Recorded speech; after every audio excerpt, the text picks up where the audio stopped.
Bonjour à toutes et à tous et bon dimanche. Je termine à l'instant les 2 premiers épisodes de Monarch Legacy of Monsters. Il y aura des critiques des épisodes chaque semaine. D'abord aujourd'hui, je vais vous parler des 2 premiers épisodes avec une petite partie sans spoilers pour vous parler des qualités cinématographiques. Parce que là, on peut parler vraiment de qualité cinématographique de ces 2 premiers épisodes. Puis ensuite, les événements qui se déroulent dans ces 2 épisodes avec du spoiler. Donc il y aura une partie spoilers. Et à partir de la semaine prochaine, ce sera que des vidéos 100% spoilers, sachant qu'il y a 10 épisodes au total. Alors, cette série de Apple TV+, qui frappe à nouveau un très très grand coup en matière de qualité après nous avoir envoyé Silo, qui a fait découvrir pleinement la plateforme, même si on était plusieurs à voir la plateforme depuis ses débuts et de voir les qualités. C'est clairement la meilleure plateforme de SVOD, ça il y a probablement aucun doute. Si on pouvait en douter encore, ça n'est plus HBO, c'est Apple TV+. Ils ont fait un quasiment sans faute depuis le début sur l'intégralité de leur série, quasiment. En tout cas, voilà, c'est un budget de blockbuster cinématographique, mais attention, pas d'un blockbuster Marvel avec du fond vert dégueulasse. Là, on sent que c'est soigné à tous les niveaux, au niveau des décors, au niveau des effets spéciaux. Ça n'a rien à envier à Godzilla, les films du Monsterverse. Parce que justement, vous allez voir Godzilla dans cette série, mais pas seulement, vous allez voir d'autres kaiju. Donc là, on est à un niveau de budget et de réalisation et d'ambition qui est assez démesuré. J'ai rarement vu une série aussi soignée. C'est intelligent, c'est intéressant, c'est passionnant et ça se déroule sur une soixantaine d'années en plus. Vous allez avoir pas mal de retours dans le passé, dans le présent. L'action présente, c'est 2015. On va remonter jusque dans les années 50. On va découvrir les origines de la société Monarch que l'on a vu tout au long du Monsterverse. Et pour bien appréhender cette série, bon, déjà, va falloir être attentif parce qu'on va faire pas mal de voyages dans le temps entre les années 50, 70, les années 2010, 2013, 2015. Et surtout, il faut avoir vu, c'est quasi indispensable, Kong Skull Island de Jordan Vogt-Roberts. Il faut avoir vu, bien évidemment, le Godzilla de Gareth Edwards. Et c'est encore mieux si vous avez vu le Godzilla 2 ainsi que le Godzilla vs Kong. Mais au moins les 2 premiers, Kong Skull Island et Godzilla de 2014, c'est indispensable parce qu'il va être fait énormément de références à ces films-là, puisque une partie de l'action de cette série se passe en même temps que ces films-là. C'est une série qui se passe en parallèle de tous les films, comme je vous l'ai dit, sur 60 ans étalés. On voit les origines de Monarch, on voit des personnages qui sont jeunes dans les années 50 et qui vont être plus vieux aujourd'hui et qui vont continuer à avoir de l'importance, notamment le personnage principal, même si en réalité c'est pas le personnage principal, à savoir donc Lee Shaw, joué en version jeune par Wyatt Russell, le fils de Kurt Russell, et dans sa version dans le présent, c'est-à-dire la version âgée, par son papa Kurt Russell, par cet immense acteur. Je suis désolé pour le bruit des voitures, c'est chiant que ça n'en peut plus, c'est un truc de fou, on est dimanche, cassez-vous les voitures, c'est un truc de fou, on peut même pas avoir un peu de temps de paix. Bref, alors, je disais, Kurt Russell, cet immense acteur qu'est Kurt Russell, Snake Plissken, Snake Plissken pour toujours, de New York 1997, Los Angeles 2013, le charisme de Kurt Russell. Il est tout le temps bon en fait dans les Gardiens de la Galaxie 2, il fait que le film est excellent grâce à lui, tout le temps en fait, même dans les films Marvel, même dans n'importe quel blockbuster où il joue, que ce soit les Fast and Furious, il est tout le temps ultra charismatique. Et quelle très très bonne idée d'avoir choisi son fils Wyatt Russell pour le jouer version jeune, parce que c'est les mêmes. Quand vous voyez Wyatt Russell et que vous voyez des photos ou des vidéos ou même des films de Kurt Russell quand il était jeune, il y a 30, 45, il y a 40 ou 50 ans en arrière, de l'époque de The Thing et même un petit peu avant, c'est le même. T'as vraiment l'impression que c'est le même. Wyatt Russell et Kurt Russell, le père et le fils, c'est impressionnant la ressemblance. Et petite parenthèse, j'aurais tellement aimé qu'il soit choisi pour l'adaptation de Metal Gear Solid en film.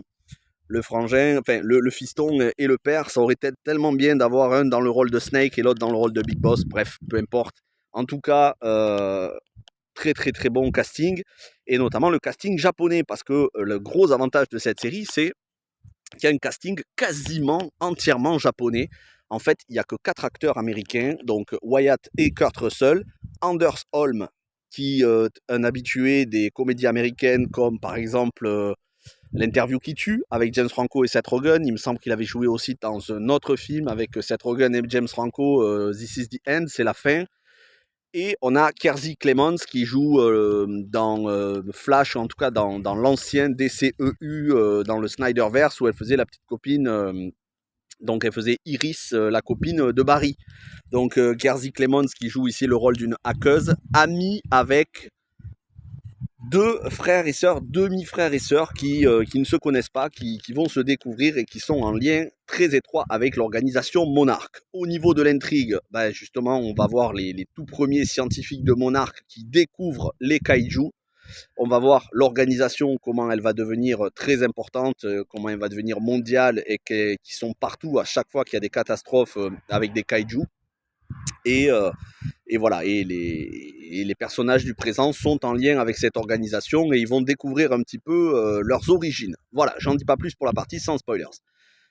C'est extrêmement qualitatif, visuellement, je l'ai dit, en termes d'effets spéciaux, c'est ultra soigné, on sent pas du tout le fond vert, c'est alors tellement peu. C'est rythmé du début à la fin, c'est blindé d'action, il y a beaucoup d'action, même si c'est vrai que ça parle, c'est surtout de l'enquête, mais il y a quand même des flashbacks, notamment avec le personnage qui est le personnage principal, Kate, jouée par Anna, je crois, ou Anne Sewai, qui jouait dans Ninja, et qui est très très jolie d'ailleurs, et elle va faire une rescapée d'une attaque du Godzilla de 2014.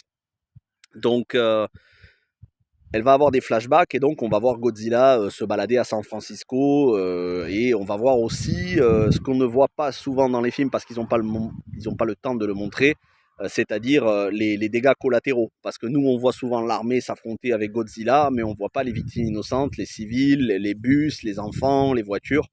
Et ça c'est intéressant, et de voir aussi le syndrome de stress post-traumatique des gens qui sont rescapés des attaques de Godzilla, même si Godzilla on le sait qu'il n'est pas méchant. Voilà ce que je peux vous dire sur la partie sans spoilers. Foncez regarder la série. Ne jugez pas la série sur uniquement les 2 premiers épisodes en termes d'intrigue. Ça n'est que une introduction. Hein. D'ailleurs, voilà, c'est vraiment une introduction. J'allais spoiler, mais c'est juste une introduction. Il reste encore 8 épisodes. C'est des épisodes entre 45 et 50 minutes. Donc, c'est du lourd. On pourra juger à la fin quand on aura vu la saison en entier, mais en tout cas pour l'instant, visuellement, c'est digne du cinéma et je vous le dis, ça aurait pu être diffusé en salle très largement. Vous savez, on dit souvent les séries, ouais, il y a des séries de type cinématographique, mais en fait, quand on s'aperçoit, il n'y a pas tant d'effets spéciaux que ça, il n'y a pas tant de monstres, il n'y a pas tant de... Même les séries Marvel, prenez les séries Marvel, il y a très très peu d'ambition visuelle, il ne se passe pas autant de choses que dans les Avengers. Là, en 2 épisodes, il se passe presque autant de choses que dans Kong Skull Island, par exemple. Alors presque, hein, pas autant, mais presque. C'est vous dire s'il y a du budget par épisode. Voilà, je vais arrêter là pour la partie sans spoilers. Pour ceux qui n'ont pas encore vu cette série, foncez la voir. Pour ceux qui l'ont vu, dites-moi ce que vous en avez pensé. Et maintenant, je vais passer à la partie avec spoilers. Donc c'est parti. Ah, ces voitures. Spoilers dans 5, 4, 3, 2, 1. Spoilers. Alors, on va suivre en fait les créateurs de Monarch. Donc, je ne sais plus comment ils s'appellent. Voilà, il y en a un américain et une docteure japonaise qui donc sont à la base des premières découvertes dans les années 50, des premières découvertes des kaiju. C'est eux qui vont aller enquêter sur les traces de ce qu'ils pensent être un dragon, d'après les descriptions des peuples et d'après la description des mythologies, et ils vont s'apercevoir que c'est un kaiju. Ensuite, ils découvriront Godzilla, mais pour l'instant, c'est pas encore dans les épisodes. Et ils vont être accompagnés par un militaire américain, Lee Shaw, joué par Wyatt Russell, jeune, que l'on verra à la fin du 2e épisode avec donc Kurt Russell, qui reprend le rôle plus âgé. Et donc ces deux scientifiques vont finir par se mettre en couple, avoir un fils.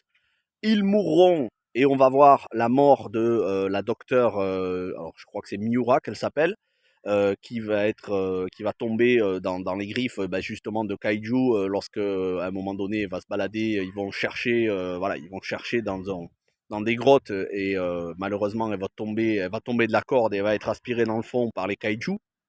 Et un peu plus tard, son mari, on apprend qu'il sera mort, mais avant ça, ils ont eu un fils qui a eu une double vie, qui a eu un garçon d'un côté au Japon et une fille en Amérique de l'autre.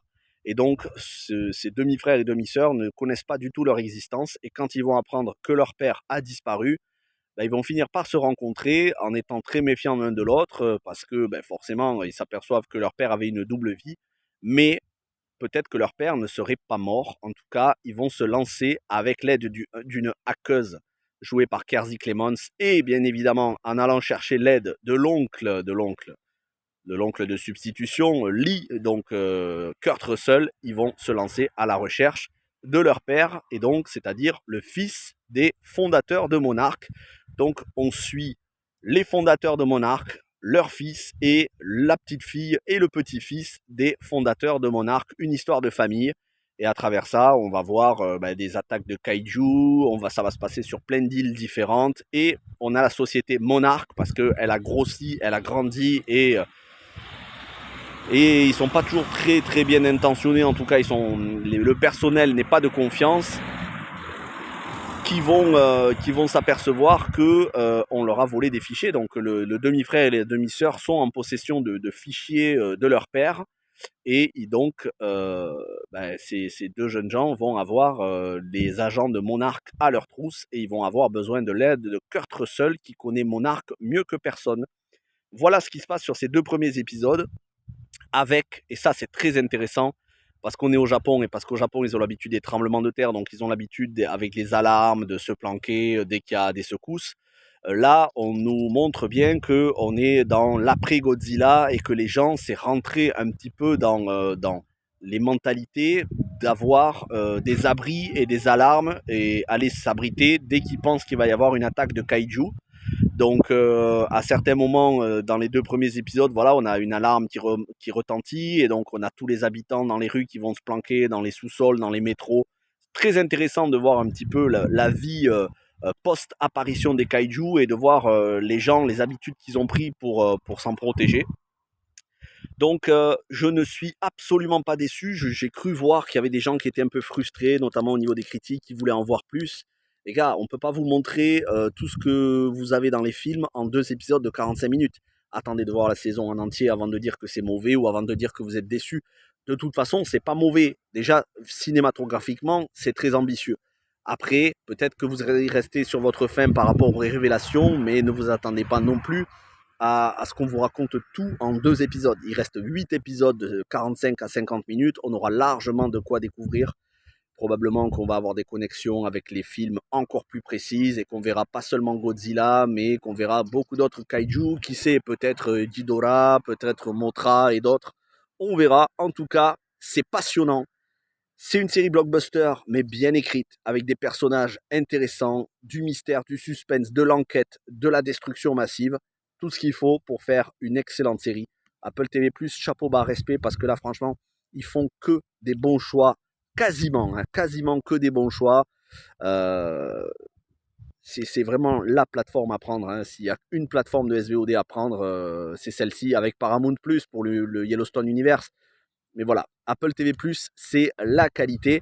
Et quand on voit les autres plateformes de SVOD, notamment Disney et Netflix, qui font des séries un peu au rabais, parce qu'ils ont hâte de remplir leur calendrier de diffusion, et ils ne le font pas toujours avec de la qualité, on se dit qu'en fait, parfois, il faut moins, mais mieux que beaucoup, mais au final, qui se ressemblent et qui est aseptisé, parce que Netflix, voilà, on connaît, et surtout 20 € par mois, Netflix, 20 € par mois. Comment les gens, ils prennent Netflix 20 € par mois et ils sont déçus et ils continuent de prendre Netflix? Je comprends pas. Mais Apple TV+, c'est pas aussi cher, c'est beaucoup, beaucoup moins cher, et voilà, il y a vraiment de la qualité. Après, c'est pas des séries commerciales. Celle-ci, c'est peut-être la série la plus commerciale de toutes leurs séries.